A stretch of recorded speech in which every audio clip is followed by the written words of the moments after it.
Hey y'all, this is the Ohm, shouting out from somewhere in the middle of nowhere, Odenwald, Germany, as usual, unpacking one thought at a time. Today is a beautiful, very first crazy winter snowy day. Everything is looking rather magical as the hours go by. And sitting on my couch gives me a lot more time to think, because when the weather's this way, of course, we're not out driving around doing all the usual errands and filling our day with the distractions that are just part of life, living on planet prison Earth. So that kind of led me to this thought that I'm thinking, and I'm going to do my best to be undistracted and focused. But I kind of feel like maybe the reason why it's difficult for me is the World Wide Web is kind of the way our brain works, and some of us are more tapped into that than others. So those people who are super busy minds, you know who you are, you never-ending stream of conscious thinkers trying to sort things out and do your best just to make it from day to day. So this is a little bit like my brain gym, and I suppose it's a little bit egomaniacal of me to assume that anybody out there would find these types of thoughts getting unpacked interesting, but hey, why not? I'm here, I have the time. If I'm going to spend my time, I can't think of anything more lovely with those extra minutes that I'm willing to give up than to share my thoughts with others who resonate with them and who think it's interesting. And hopefully, in time, the audience will start engaging and thinking their thoughts and putting them back out there so that we can sort of build on that. Anyway, so today was really very irritating. It took over an hour to get my son to school, and that's when I usually start grumbling about stupid people and why are you out on the road if you're too nervous driving, stay home, all of those, critical thoughts that a lot of people have. And I came home, turned on my computer, started looking through my emails, getting more irritated, having to tell myself, or rather remind myself, you're not your thoughts, you're not your feelings, or I'm not my thoughts, I'm not my feelings. So don't get carried away in the tsunami of feeling and judgment, because that takes away precious time to understand and analyze why this unique opportunity or these thoughts or feelings are presenting us with. And that's when we move into higher thinking. So I heard earlier today, there's this new expression. There's IQ, intelligence quotient, and then there's EQ, emotional quotient. And now they're calling it SQ, or it's the first time I've heard of this, so maybe it's long been called that, which is spiritual quotient. I would sooner call it an MQ for metaphysical quotient, anything that has to do with the whole system that comprises the ability of our bodies to do the things that they do and think the things that they do. Anyhow, so trying to come back around full circle, I was looking at some rather screaming emails where it's like, this is your last chance and you need to sign this up and find out what so many rich and privileged people, why they're paying us $50,000 and up for this valuable information. You can't miss out, and now we're going to give it to you for 99 cents. And I'm just so not into it. I find, and then I started thinking, well, what would I tell my audience, or who are the kinds of people that I would like to attract to my business or to what it is that I think I'm selling. Yes, also knowledge online, thinking thoughts. Actually, it's really more about helping people build emotional resilience through understanding the connection between the body, mind, spirit. And my course is called I Heal.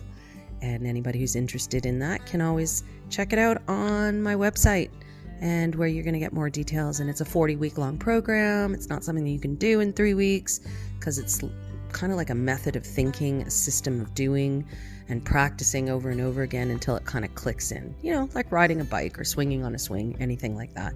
It's simple. Anyone can do it. But in order to do it, you need to practice it. And practice and learning by doing really is the most efficient and effective way for human beings to learn, to grow, and to improve on their intelligence in general. So I don't think there's a lot of people that argue with that. Anyhow, just going back to all of these screaming emails, as I say, I think it's a red flag when people promise you all the success. Knowledge without wisdom and without mechanical or understanding of the mechanical process of how to put it into play is where you can have all the knowledge in the world, but you're not going to know what to do with it. It's kind of like the same thing that I'm talking about all the time about technology. Is technology or artificial intelligence capable of hurting us? Big time. Yeah. Especially if you don't know what to do with it. So if you don't even understand what technology is or artificial intelligence, just the very basics of how it works and what its potential is, then you don't have any basis for which to complain or any basis for which to protect yourself or any basis for which you can even contribute in improving these processes. And I would think it's well worth trying to do that. However, in the process of trying to do that, there's this tsunami of information overload or data burnout overload, whatever you want to call it, coming our way.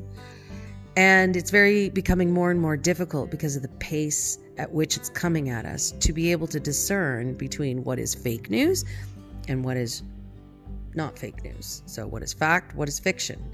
And I kind of feel like if you don't have a passion for research and sort of looking at where all of that is in general, that makes things very, very difficult for you. But if you are somebody who likes to take a look at the bigger picture and sort of scale back and analyze and compare and decide what is intelligent, what is worthwhile focusing my attention on or learning about, then that's probably a really good thing. It is a really good thing, and I would highly encourage many other people to do same. So here I am again getting off target. I think that is something that is why Brain Gym, focusing our attention, trying to discipline ourselves and keep our thinking and our output within the confines of some kind of acceptable time frame to learn and to be coherent and to be able to communicate. And this is what I'm finding often lacking, because we're getting these emails or these advertisements that are making some pretty grand statements about how successful you too can be, right? And I feel like they kind of suck you in, and it's all there to serve a means to an end, but not for you, for them. Make no mistake about it. And it's not that you can't get valuable information, but you certainly don't have to pay $50,000 a year for that. Couple thousand, yeah, but anybody that starts talking about how amazing they are and dishing out the old school draconian corporate competitive way of thinking, I would highly, highly recommend that you see that as a red flag and literally turn about face and run in the opposite direction. Any information they have is not so secret.